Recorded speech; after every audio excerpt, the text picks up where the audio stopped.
Hello there guys, I have for you here a little bit of a bonus battle in Age of Wonders 3. This is from another game that I'm playing, it's a bit more advanced. This is quite a large battle, 4 of my armies at full stacks versus only 2 of my opponents. I'm actually commentating after the fact because I just thought I'd hit record while it was going on because I thought it was going to be a good fight. So I'm playing as a High Elf Sorcerer, which is my leader. My opponent is a Goblin Dreadnought. I've already hit his army a couple of times from the strategic map with a couple of lightning strikes, which severely damaged his army to begin with. There's also a debuff on the city, which is causing it to have low morale.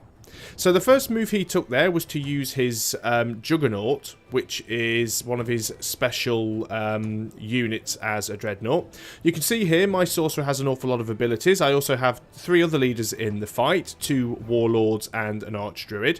But I've decided that the first thing I'm going to do is cast a Chaos Rift. I always like to start with this on a big fight. Now it does do a couple of things other than change the colour of the sky to a pretty bluey purple, and I'll explain what that is as this match goes on.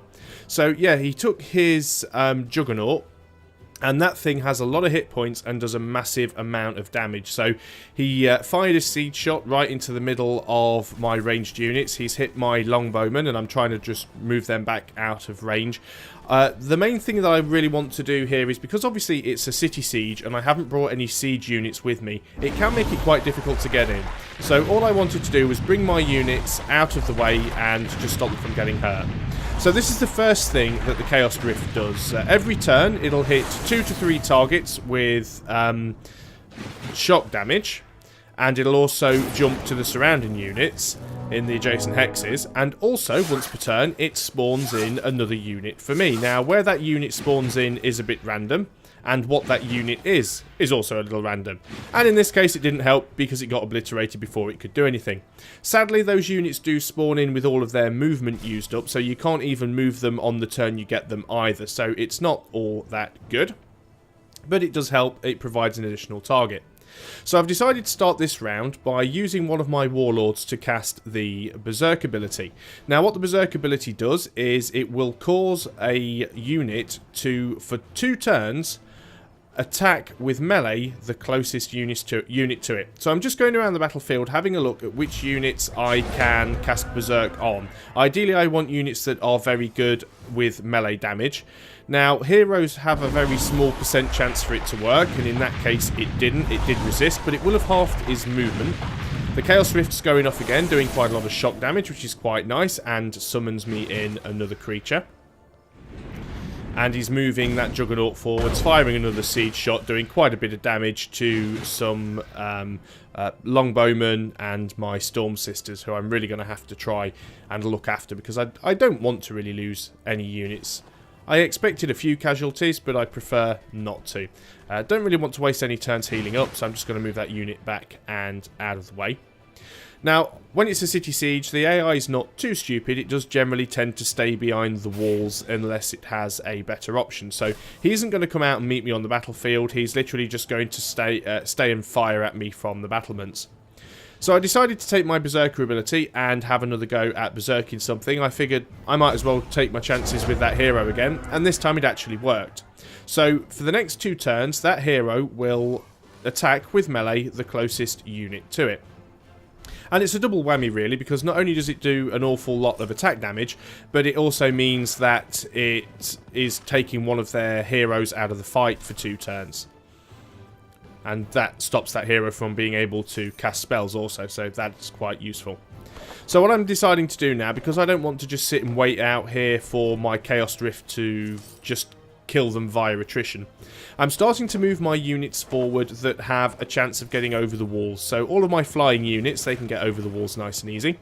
My unicorns can get over the walls because I can use their phase or their teleport ability. I'm also trying to move up some of my ranged units in case I need them to fire over the walls. Now the walls do provide a line of sight penalty unless you've managed to destroy them. And you can only really shoot things that are directly behind the walls. Things that are further away are a little more difficult. So the Chaos Rift is going off again after I end my turn. It is actually hitting the unit that I berserked, But that doesn't matter. He is now attacking the other hero, which is actually their army's leader. The guy that's just got the little promotion there. So, obviously I want him wiped out. This is their last city. This is actually their throne city. And this was what I was trying to do to completely wipe this particular player off the map, was to destroy his hero and take this city. So he's starting to move a few of his units, including his Juggernaut, over to the other side of the city, and that's mainly because I have a unit behind the walls now, which he's a little bit worried about. I went for another Berserk on those Marauders. It had a 44% chance of working. Unfortunately, it resisted. That Frost Wyvern, although it survived, doesn't have any movement left because it's the turn it spawned in on, so unfortunately it can't actually move on this turn. It would be able to attack or counter-attack if something was next to it, but not on this turn. So I'm going to move my Node Serpent forwards, as that can fly or float, so it goes straight over the wall. I'm considering where I am going to move this Unicorn to, so I'm teleporting in wherever I can get a good hit on this unit. You do have to be careful when it's behind the wall. Sometimes you're actually on a slightly different level of terrain, and it's quite hard to tell where you are. So I didn't quite wipe that unit out, which was a shame. But I can get my High Elf Gryphon Rider up there. Most of the different races in the game do have sort of high-tier flying units towards the end. I was trying to move my archers forward a little bit. I thought maybe I'd be able to get a shot at that half-dead unit over the wall, but unfortunately not. So I'm moving one of my heroes forwards because my hero can fly. Now, one of the useful things that one of the useful spells I have as a sorcerer is I can actually summon a magical egg. And after a number of turns, about 8, 9, 10 turns or so, that egg will hatch into a random mount. And I can give those mounts to my heroes. And some of those mounts are really good. They allow me to fly. My main leader, I'm not sure how often you see him in this battle, but my main leader actually has a giant spider that he rides on. This hero here has a giant beetle. One of them has a Gryphon, and there's all kinds of interesting and wonderful things. I was just looking there, I actually had 2 shock bolts. That's because I have it's from an item, and I'm actually carrying the item twice in my inventory. I've killed that many enemy heroes, and I always pick up the junk, and instead of just selling it or getting rid of it, I try and split it and send it to my other heroes, and some of them have got duplicate items.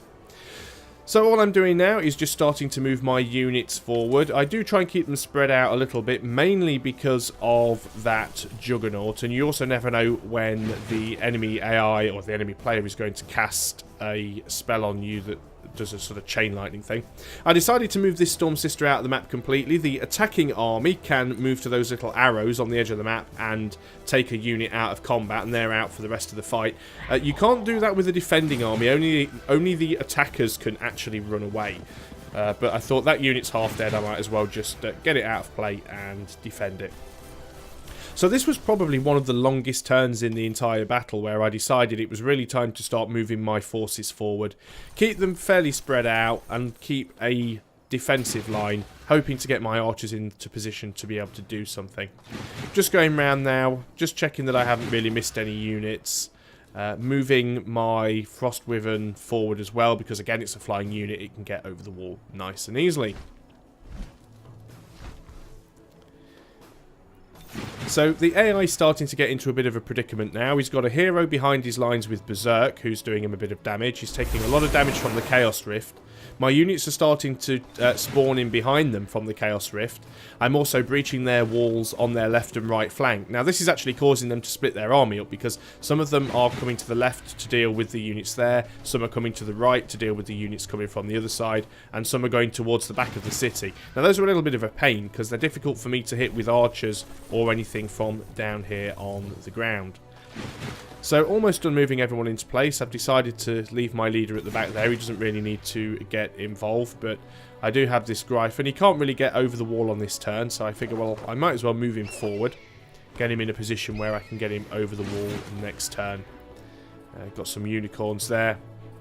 And I think in a second or two I just sort of give up, hit control and enter, which ends the turn and automatically puts any remaining units onto guard mode if they haven't already gone onto guard or attacked. So there we go, I hit the button. There's the Chaos Rift again, doing some damage to both leaders and killing off a unit down there, which is quite nice. We get another unit summoned in.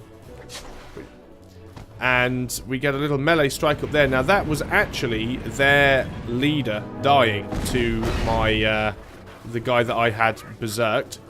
Another awful shot from that Juggernaut, which did quite a bit of damage to my unicorn up there. And once again, their units are spreading out, and we are back to my turn. So I've decided I need to do something about these units here. I'm just looking through what spells I have available, and I think I go to one of my old favourites, which is Chain Lightning. Very good because it will hit a number of units together. I cast it on the one on the left because that will hit both of them, and in fact it jumps to a third one and hits their hero over there.